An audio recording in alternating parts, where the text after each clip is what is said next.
আমার ভোট আমি দেব, যাকে খুশি তাকে দেব। কোন সংস্কারের জন্য বাংলাদেশের মানুষ রক্ত দেয়নি, রক্ত দিয়েছে বাক স্বাধীনতা ফিরে নিয়ে আসার জন্য।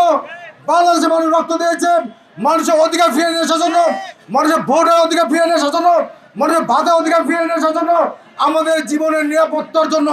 আমরা কি সংস্কার চেয়েছিলাম নাকি ভোটের অধিকার ফিরে পেতে চাইছিলাম?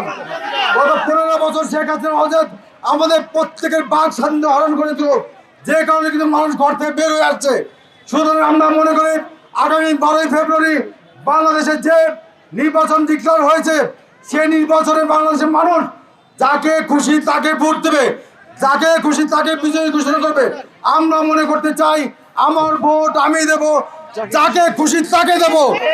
কোন শক্তি কোন অপশক্তির চক্রান্তে ভয় নাবে বাংলাদেশের মানুষ নির্ভয়ে আরেকটি ব্যালট বিপ্লবের মাধ্যমে বাংলাদেশ জাতীয় দল বিএনপির প্রতীক ধানের শীষ মার্কায় পদ্মা সেতু, মেট্রো রেল এবং এলিভেটেড এক্সপ্রেসওয়ে নির্মাণের গর্বিত অংশীদার বসুন্ধরা সিমেন্ট। ভোট দিয়ে আমার নেতা দেশনায়ক জনাব তারেক রহমানকে বাংলাদেশে ফিরে নিয়ে আসার লগ্নে আপনারা যারা মাঠে ছিলেন তাদের প্রত্যেককে ঐক্যবদ্ধ করে ইনশাল্লাহ আগামী দিনে দেশনায়ক জনাব তারেক রহমান বাংলাদেশের ক্ষমতায় অধিষ্ঠিত হয়ে বাংলাদেশের মানুষের ভোটের অধিকার, ভাতের অধিকার এবং সেই সাথে বাংলাদেশ রাষ্ট্র বিনির্মাণের যে 31 দফা ঘোষণা করা হয়েছে, সেই ঘোষণা বাস্তবায়ন করার মাধ্যমে ইনশাল্লাহ আমরা আবারও পূরণ করবো বাংলাদেশ সবার আগে, বাংলাদেশ, বাংলাদেশের উপরে কেউ নেই, আমাদের সবার আগে বাংলাদেশ।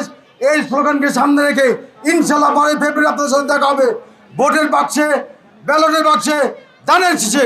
তারুণ্যের প্রথম ভোট ধানের শীষে হোক, তারুণ্যের প্রথম ভোট ধানের শীষের পক্ষে হোক, ধানের শীষের পক্ষে হোক। ধন্যবাদ সবাইকে।